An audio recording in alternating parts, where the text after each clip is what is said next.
All right, we're right about the 6 o'clock hour. We'll go ahead and call this meeting to order at about, looks like 6:01 PM. And as a reminder, if you'd like to speak before the commission tonight, please complete a blue speaker request form and give it to the clerk prior to the item. They are, I assume, in back as usual. Stephanie, can you please conduct a roll call? Commissioner Rella? Commissioner Ward? Commissioner Gracia? Here. Vice Chair Dinko? Here. Thank you.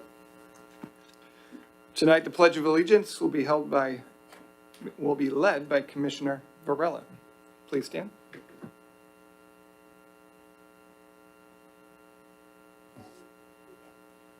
I pledge allegiance to the flag of the United States of America and to the republic for which it stands, one nation, under God, indivisible, with liberty and justice for all.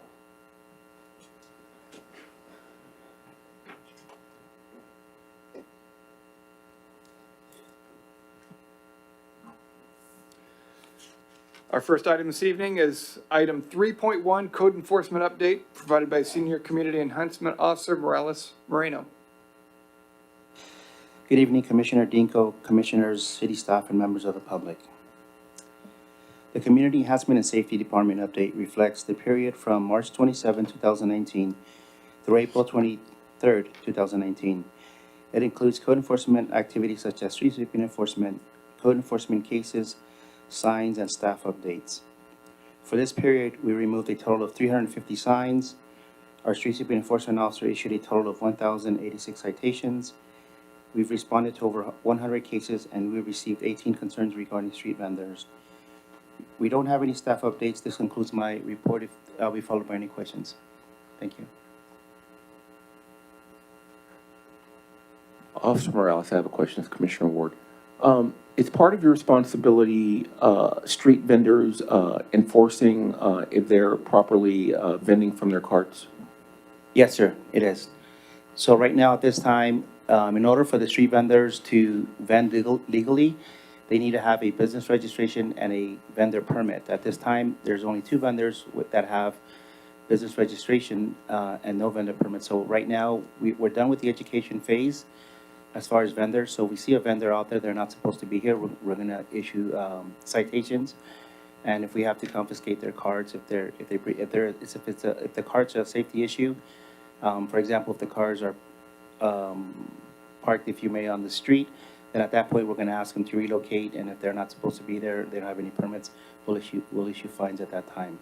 But yes, to answer your question, that is our, that's the enforcement we do, sir.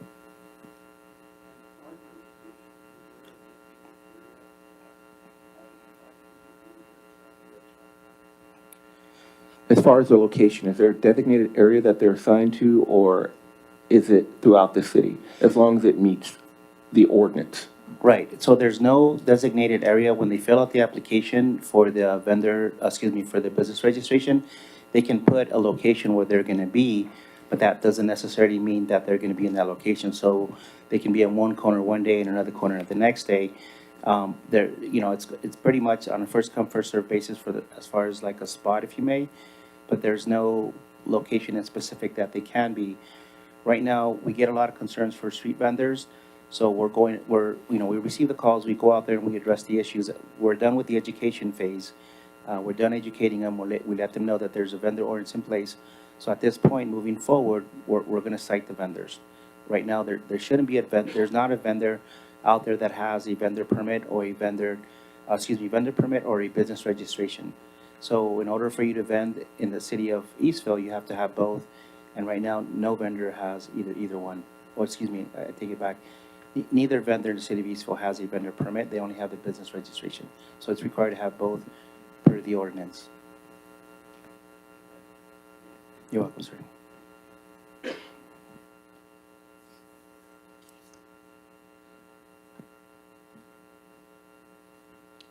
Any other questions for him? No? Next up is item 3.2, the monthly fire department update provided by Chief Jeff Tovar. Good evening, Commissioners. Jeff Fike, your Northwest Division Chief. Myself and Chief Scott Lee in the back are sitting in tonight for your battalion chief, Chief Rich Tovar, who's on vacation this week. So calls for service for the month of March, 276 calls, 150 of those by Station 27 and 110 by Station 31, and then 16 for Station 17 assisting the city of Eastville. No significant incidents to report. And then a couple notable items to share with all of you. April 29th, CAL FIRE will move. So as you all know, Eastville contracts with CAL FIRE for local fire protection. So speaking on the CAL FIRE front, CAL FIRE will open up all 11 stations here in the Riverside unit. So I want to take just a second and share a little bit what that means. So, excuse me, all 11 CAL FIRE stations in Riverside, same for San Bernardino and San Diego as part of the regional fire protection model. We're all coming online now for what traditionally we don't call it fire season anymore because it's year round. So I want to make sure I take a second and share that. So all the state stations will be staffed. All of the aircraft, fire crews, bulldozers are available should we have initial attack, wildland fire in the state responsibility area, or if it's needed to assist all of our local government partners, Eastville being included in that. And then last item, before I close, we've filled our vacant 4th Battalion Chief position here in the Northwest Division, and we'll work with Brian and city staff to get newly promoted Battalion Chief Hans Bulowich to introduce him to all of you and city council and staff. And we look forward to doing that in the near future. Unless there's any questions, in the report.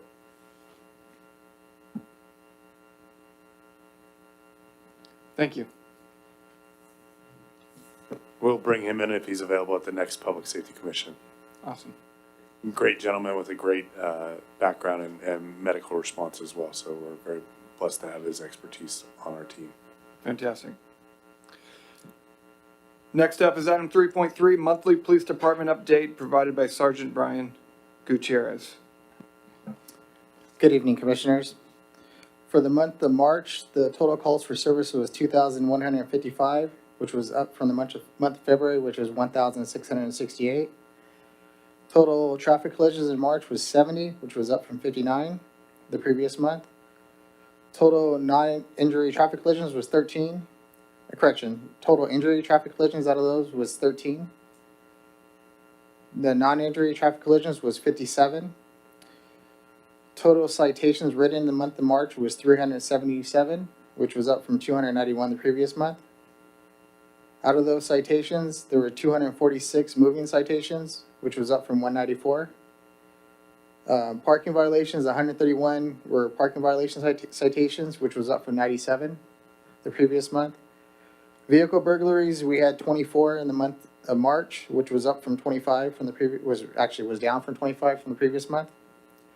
Noise calls, we had 58 in the month of March, which was up from 28 the previous month. And mail theft, we had 7 reported in the month of March, which was up from 2. The February uniform crime report, we had 0 homicides, 0 reported rapes, 3 robberies, 4 aggravated assaults, 8 burglaries, 47 grand theft or larcenies, and 10 vehicle thefts and 0 arsons. I'm available for any question if you have any questions.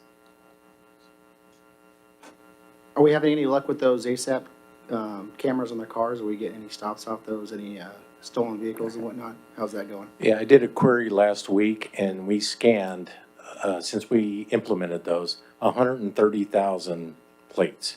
We had 167 hits. Only 4 of them were stolen vehicles. We ended up actually getting in a pursuit on one of them. All the rest were either stolen license plates, and I believe we had 1 DOJ wanted person hit out of those 167 hits. Most of them are stolen license plates. Okay, good. Was the pursuit, or all of them in custody that were outstanding vehicles? 3 of them were we called ducks. They were abandoned vehicles. The other pursuit, the guy got away and we got him the next day. Okay, good. Thank you. Nonetheless, sometimes those hits wouldn't have been discovered had it not, popped up. I mean, you can drive right through a lot and it could pop up. You'd never know it was there. So those are all positives. That's awesome. Great. And DOJ hits a bonus. That's great. Happy to hear the positive results. Sorry, you probably mentioned it, but I'm sorry I didn't hear you. Was there any robberies for the month? Yes, there's 3 reported for the month of February. I researched those 3. All of them were shopliftings that escalated into robbery. Thank you.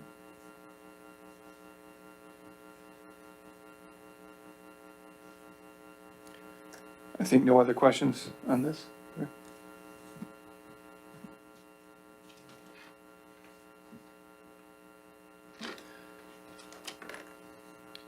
All right, we'll be moving on to the consent calendar. All matters on the consent calendar are considered routine and are to be approved with one motion unless a commissioner, staff member, or a member of the public requests separate action on a specific item. Do we have any staff members requesting to pull any items? Yes, sir. I actually want to solicit a motion to make a clerical change to the actual agenda. On the agenda, it says it's February, it's February's minutes that we're approving, but it's actually March. It's just on the actual agenda. And then same thing for the crime stats. It's on the agenda, it says January, but it's actually February's.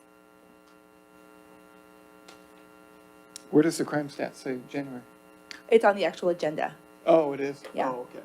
All right. Yeah, these 2 changes are only to the Copy. agenda, not the actual reports. Okay, got you. Thank you.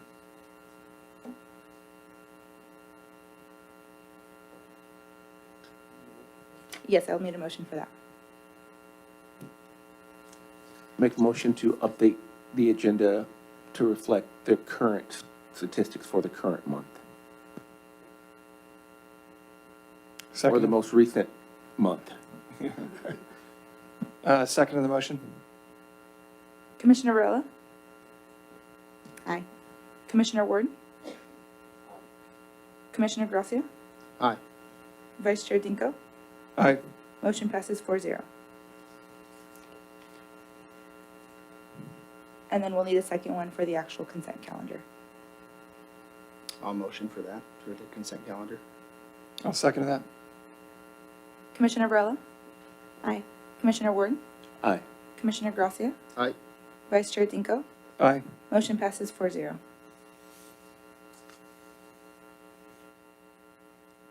Do we have any members of the public that request to pull an item? No, sir, I don't have any public cards.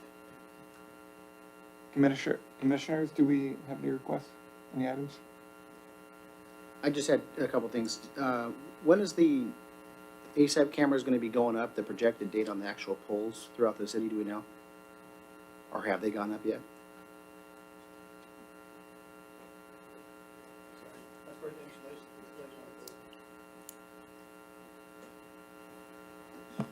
The LPR installation, they started to install electrical this past week at the intersections. There's 8 intersections. Electrical will be installed first before the cameras go up. Down at River Road, we discovered that the utility boxes have been filled with concrete to prevent copper theft. So we have to do some jackhammering and remove some concrete so we can do that installation down there. So it has started Monday. Okay, great, thank you. And the other thing was I know they're having I think it's in August, a concert here at Lamonite and Hamner at the Leo Project. I don't know if that's gone through yet, but are we going to be obviously going over what resources will be allocated for it, street closers, obviously fire resources, because they're probably going to be on hand as well. Is that a for sure thing, do we know? So we just approved a conditional temporary use permit. It just got announced today at 2 p.m. And they will be coming to the city council meeting tomorrow night. The promoters will come to introduce them. We are very fortunate that both our law enforcement and CAL FIRE provide the resources at Coachella and Stagecoach, and have experience with things that are much bigger than this. And And so and they also provide the resources down at Silver Lake's backyard for all their concerts. And this will be of a similar size and magnitude to those. And so we had a meeting with law enforcement and fire last week to discuss some preliminary stuff. But they will be submitting a site plan here pretty soon and coordinating with law enforcement and fire. Some of the approaches and tactics will not be made public for the safety of all the people at the event, but that they will be using some of the best and the brightest and the best practices that they've been experiencing. So there is a condition to satisfy the needs of both fire and law enforcement. So we'll be working with that. We can bring them back at the next Public Safety Commission to kind of share a little bit about what the event is going on. And if you have any concerns that you'd like to share, I'd be more than willing to sit down and visit with you at any point. Okay, yeah, that would be great just to hear what they have to say and, Typically, temporary event permits are not run through a planning commission or a city council or anything like that. It's an administrative approval, and so it's just Right. at working with our teams to get those things done. yeah, that's not the concern. It's just the actual public safety portion of it in regards to traffic closures, resources that are gonna be allocated for it, fire and or police.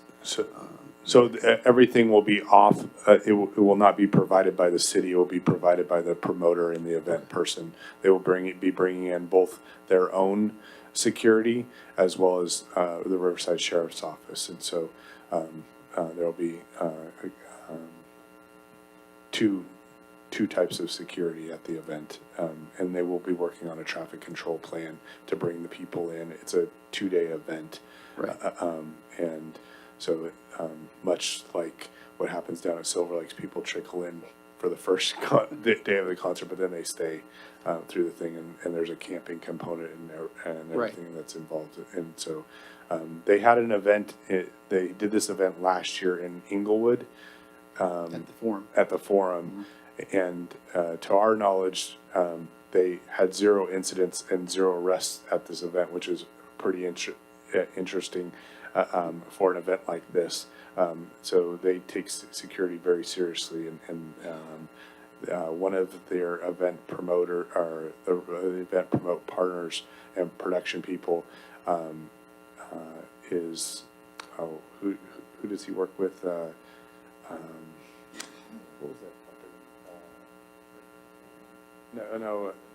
Live Nation. He ran all the production for all Live Nation events at one point in his career. So he said if the concert's been on a ship, a boat, a skyscraper, a park, a basement, wherever, we've put on the event and we've done it. And so he's worked with law enforcement agencies across the nation to put on all those events. So he's we're going way and above and beyond what is the minimum required. So we're very excited to see what they bring.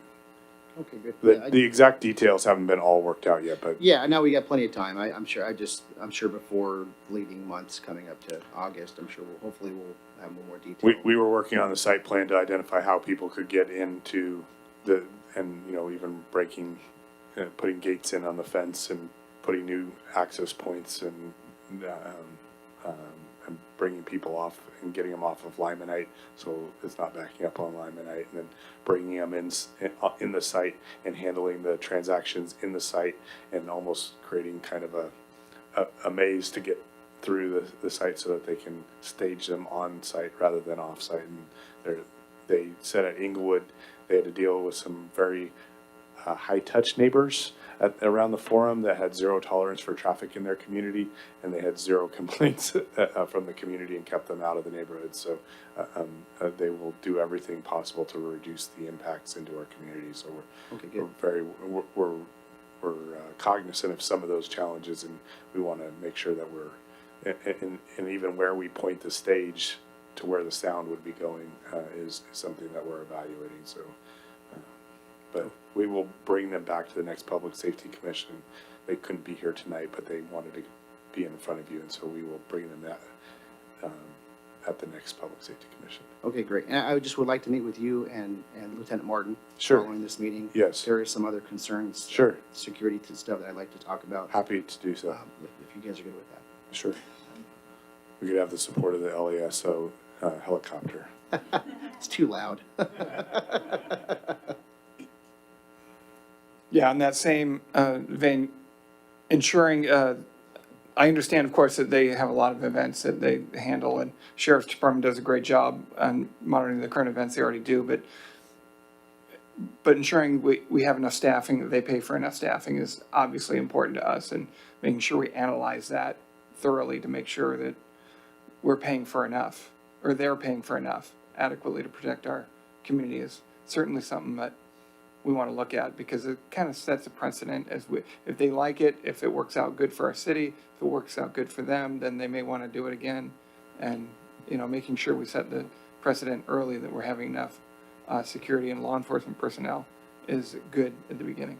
I completely agree. The last thing we want to do is have anything happen from a safety perspective or an impact to our community. So we're going to do everything possible to minimize those impacts, and they're very aware.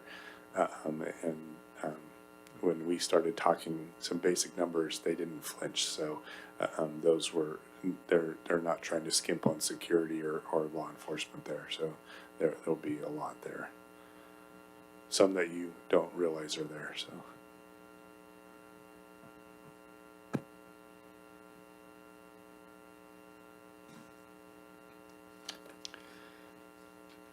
Okay, to finish up with the consent calendar, then we'll need a motion and a second to accept the remainder of the consent calendar.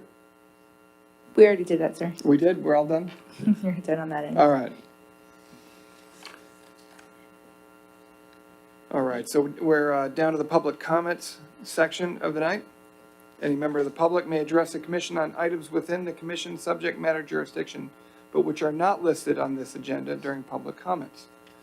However, no action may be taken on matters that are not part of the posted agenda. We request comments made on the agenda be made at the time the item is considered, and that comments be limited to 3 minutes per person. Do we have any requests to speak tonight? No, sir, we don't.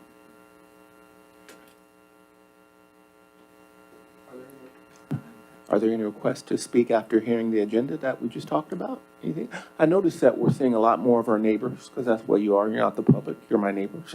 And it's really good to see that. See old Sarge over there from Harbor, he's here. So that's outstanding. I'm glad you guys are here tonight. Yes, you can fill out a blue slip. Yeah, you can Come go on ahead. Yes, it's on. Yeah, again, thank you, Mr. Ward, and Vice Chair. My name is Herb Cirillo. I spoke last month. I just wanted to just take a second to thank the police department for their service out here, and that's something dear heart to me, of course, from coming from law enforcement. But I did something a little bit different. I want to commend Deputy Nuno, who's obviously got some tenure on the job. It's been around for a little while. And I actually did a little bit of myself. I went on a ride-along last Friday myself. I wanted to see firsthand what was going on here in the city. And the one arrest you talked about on the GTA, I think it was earlier that afternoon, the guy eluded the officers, Deputy Nuno. The Facebook thing that went out right away, the tattoos went out on that guy on Facebook, was all over the place. And the deputy that I was on a ride-along that night, we had a good time, showed me the area, but anyway, they ended up spotting that rascal later on in the evening. We caught him in the McDonald's over there. So, but again, that was because Deputy Nuno was showing the picture around there and put the name out and broadcasted the name out right away. So I just want to commend him. If there's any way you can, I'd like to give them all a raise, but give that guy a raise, man. He's out there busting his tail out there. That's all I got to say. Thank you. How Well, about I guess you assisted on that, right? We should double your pay for the night. Yeah. Sir, I'll promise I'll buy him lunch for you, okay?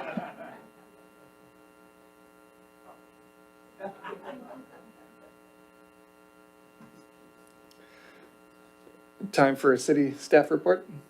You actually do have to close public hearing Oh, we do? Oh, okay. Officially? officially. Okay, so we have no other requests to speak. I'd like to take a motion to close the public session. No motions required, you just Oh, just close it? Close it. Okay, So you're good. all right, we're closed. Perfect. All right. Now, we're good for the staff report? Now you're good for All staff right. report. Thank you. If you could look at yeah. Can you put it on the TV? So is it city staff report time? It is. Okay, perfect. Well, hold on. It is. Okay. Now it is, yeah. It's- Okay. Sorry. I wanted to share that today we just got another public safety accolade, the second year in a row where we've been ranked 20th safest city in the nation. And so we just I believe we just put out a media release or a post on that here recently. So California or the nation? California is the nation, so there's 480 cities in California. There's not much difference. Largest state in the nation. I almost sounded like I was from Texas there, huh? But I wanted to share. Senior Community Enhancement Safety Officer Mario went through pepper spray training today, and apparently they got some good training in the face. So I haven't yet seen the video, but it was forwarded to me or sent to me, so I'm looking forward to reviewing that learning experience for him. You know, as you guys are all aware, we provided the feasibility study to you at the last Public Safety Commission meeting, and we discussed that. And if there is at any point time where you have questions on that, I'm happy to sit down with you one-on-one and meet you anywhere in the community or wherever your place of work is, except for Gracia's up on the hill, unless he takes me up there in a helicopter, to meet with you to hear any of your thoughts or concerns as you've looked through it, so that we can fully vet it in a comprehensive way. We are looking to schedule workshop on that topic sometime. I believe we're striving for June. We haven't set a deadline yet or a date yet for it. We're working to identify how we want to roll out information and communicate that right now, and work with and collaborate with the community. I want to reiterate, this is a conversation we're having with the community. This is not a decision we're making. This is a conversation. This is a conversation that is based on our city council strategic planning prioritization, where they said we need to evaluate staffing model and our police presence, or our law enforcement presence and our law enforcement staffing for our community back in August. That was approved in November. And then we followed it up with a community satisfaction study where we asked the community what are some things that are important to them. And it was another thing. So this is just identifying and evaluating and being good stewards of the community and how we're doing things. This is just a conversation. We continued the conversation yesterday with Sheriff Chad Bianco, our captain, John Moran, and our lieutenant, Tim Martin, as well as our mayor and our mayor pro tem were in that meeting along with myself and the finance director. Our finance director has sat down with the Riverside Sheriff's Office finance team to really understand the projections and what those could look like. Sheriff Chad Bianco is doing a number of things to reduce the rate increases. And we just heard instead of 7%, it's 2.19% for this past year. So that is a definite change. The Riverside Sheriff's Office and the Board of Supervisors also brought back 2 captains to really pull apart the rate structure and how we're providing law enforcement to local communities. And so we heard about that at the contract partners meeting. So there's a number of conversations that are continuing to go. And I want to let everybody, the neighbors in the community, the public, the public safety commissioners, if there's anything that you would ever like to discuss, I will make myself available. My finance director will make himself available. And our city council are also available to discuss. And we want to make this a conversation with the community about what this means. And so we are doing our due diligence and we don't have a hidden agenda on this. It's about how do we address the needs and the values of the community and provide the best law enforcement for the best price and value in our community. And so I just wanted to share that so that everybody has a clear understanding of where we're at in this process. We did the feasibility study, and it's a budget process just to see, does it even make sense to pursue this? If we were spending $12 million and the number came out $25 million, I would have not even brought it up to anybody and said that was a great $10,000 exercise to look at, not move forward. The numbers have come out where they're similar, and so it's close enough where we're continuing the conversation.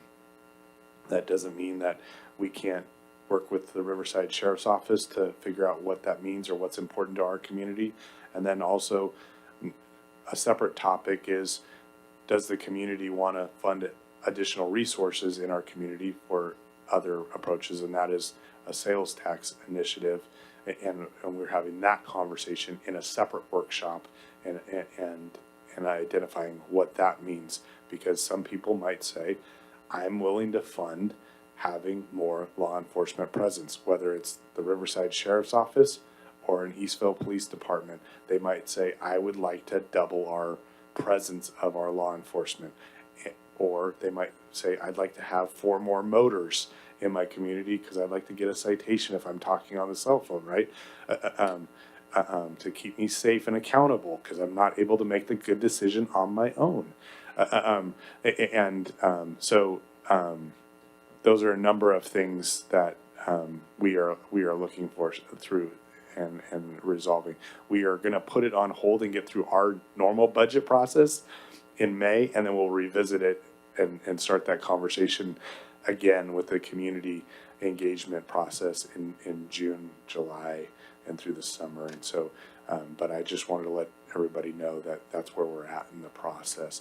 I wanted to take a second. We have Craig Bradshaw, one of our engineers, has been working with one of our neighborhood communities. And is this the stop sign or the closure? This stop sign. Okay, so we had a request for a stop sign, and I just wanted to share it with you guys because we're not coming back to you for another month, and we might make a decision. So in between that, if it's deemed a safety concern, and we haven't done all the engineering analytics and analysis, but I want Craig to kind of talk it through here. Okay, the location of this is Grapewind, if you're familiar with this street. There's the Riverwalk. Grapewind's actually a private road. There's a Riverwalk trail. There's also an equestrian element. The problem that's been occurring is the motorists, although their low volumes come up and they don't pay a lot of attention to if there's runners or a bicyclist, and they really just roll through this intersection to get onto Grapewind. And so the request was for a stop sign and a stop bar so that the cars would stop and yield and pay a little bit better attention. And we probably need to put some sort of a sign up encouraging the runners and motorists to pay it, to look for cars also. Anyway, that's the request for stop sign, this location right here. So it wasn't an agendized item, but I just wanted to bring it to your attention so that if something changed, that you were aware that. I appreciate that. I know that I go down that trail often, and it gets really busy with runners, hikers, dog walkers, bicyclists. It's a nice feature for our city, and I understand it's not agendized, but I definitely like the idea, and I'm very supportive of the idea of slowing down traffic around a corner like that, especially with Blind one. I'm familiar with that intersection, and I think it's great that we're looking at it. So then we also have another project where we're working with a community just south of the high school that's had a number of cut-through traffic complaints and parking complaints from the high school. And we are looking to do a pilot project, and we've done before studies already. And and we are working with the homeowners association to do a pilot evaluation. You gotta go down just a little bit. Yeah, back up. to- There, Okay. so, as you can see, the high school is up there in the upper right-hand corner right there. And there is a traffic signal in the, Traffic signal right here for the parking lot.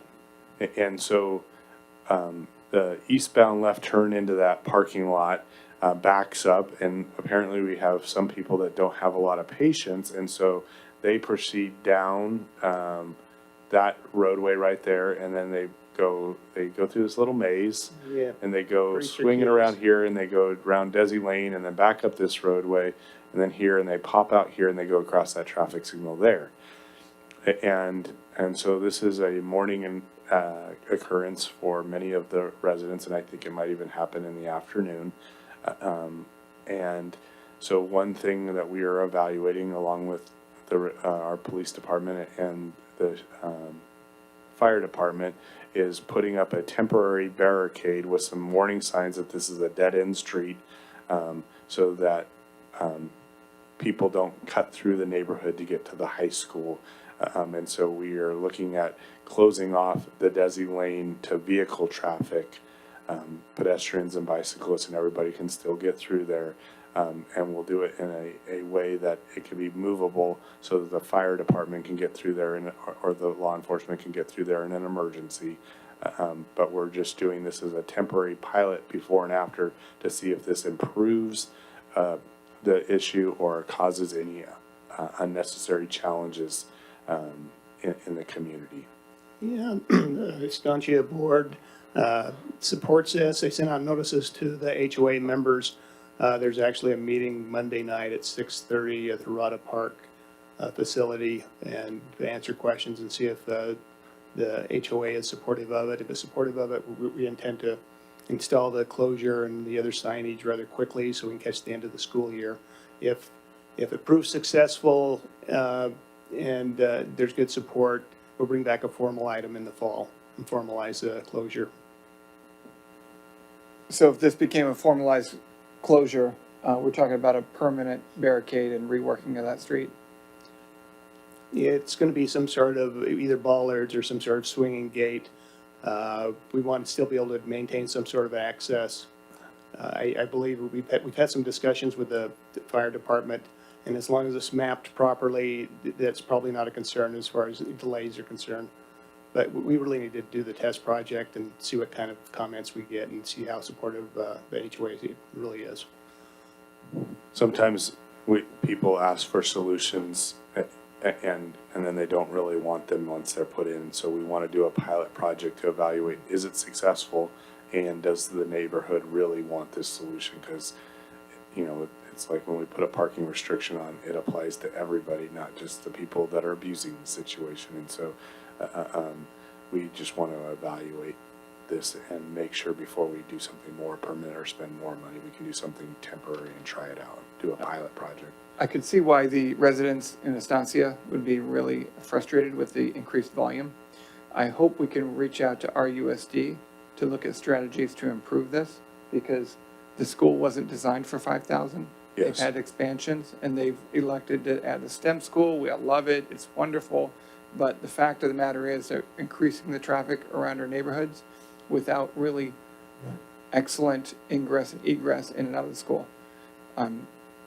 My kids have gone to the school. We all drive around the school during peak hours in the mornings and the evenings, and it can be a very negative impact to our residents. And that's directly due to taking away parking and adding increased volume. And I feel like they need to share in some of the responsibility and redesign and making it less of an impact on our homeowners. I would concur that we need to work with the school district. There's a number of ways you can do it. You can provide more parking. You can provide more encouragement for people to drive to this campus. We also just won an $8 million grant to put trails from the Santa Ana River Basin all the way up Scholar, all the way to Belgrave. And then we also have a ATP grant to do it on Harrison as well. And we're looking at connecting them potentially on Sliceman, so we can provide a kind of a grid trail system in our city where maybe we can start getting more students to walk, because our city is only 3 miles by 4 miles, and everybody can ride their bike or walk to the high school. Or at least 10% people could do it, or we could get a few more people doing it, that we could reduce the impact of it. So I think this generation is different than ours, but just I get what you guys are doing with that. The only problem I see with it is you saw one problem, but it's going to potentially create another, obviously with backing up traffic over off of Citrus. And so just something to keep an eye on. I think the major problem with that particular area is entry and egress into that school. yes, And looking at maybe,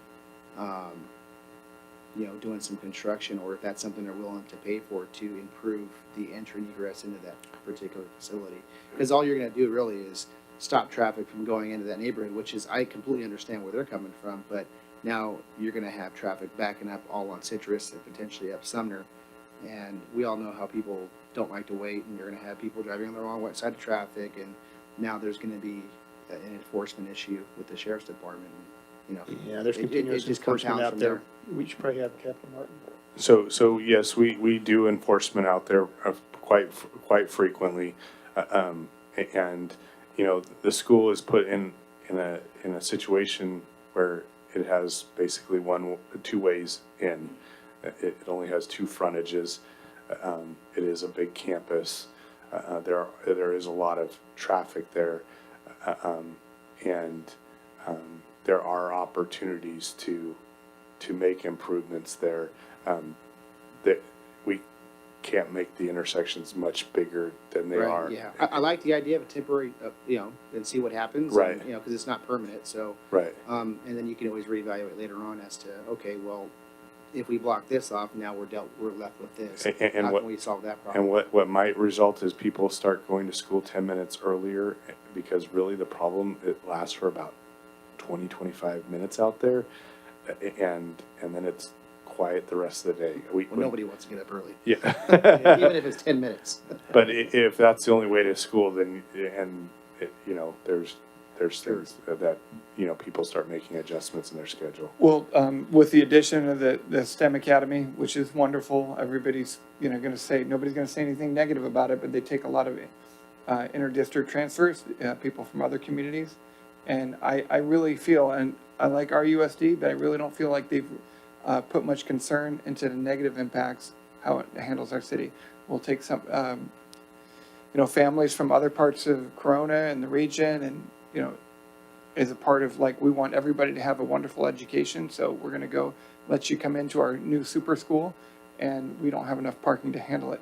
And I think it's very, very fair of us as a community and as a city to say we have some expectations on you to help solve this as a problem. Because the parking over there is nowhere close to adequate. We can try to encourage biking, but in this day and age, it's really hard.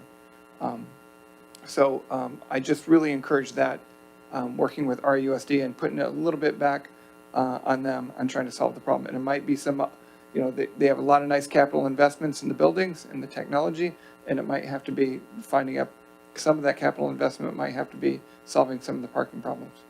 So we meet with them regularly, and we'll share your concerns with them and see what we can do.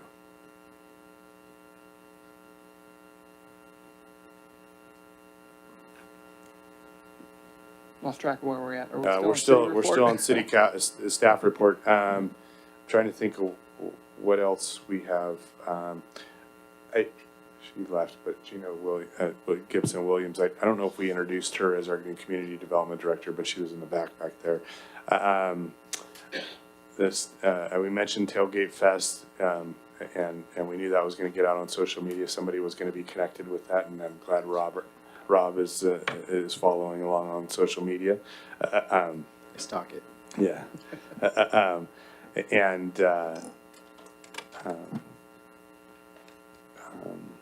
We're hoping that this helps put Eastville on the map in a positive way, and so we're going to do everything possible to do that. And I would encourage you, if you have availability, to come tomorrow night at 6:30 to the council meeting, because the promoters will be there to share a little bit about what they did at the forum and last year and what they're planning to do this year. So it'll hopefully be a great event for our community to participate and bring in revenue from outside this region into our community to better serve our residents. So with that, I think that is it. So thank you. Thank you for the report. Do we have to do anything with commission communications, just if we have something? Just if you have anything to update or. Commissioners, do we have any other communications we'd like to share?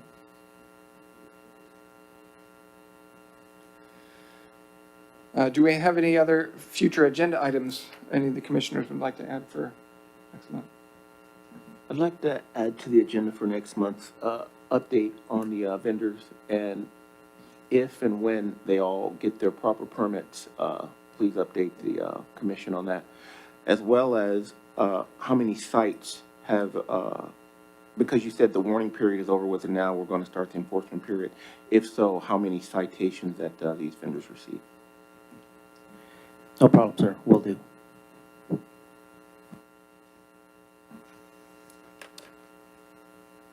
Well, with that, the next meeting for the Public Safety Commission is scheduled for Tuesday, May 28th at 6 p.m. Meeting's adjourned. Thank you. Thank you. Thank you for coming.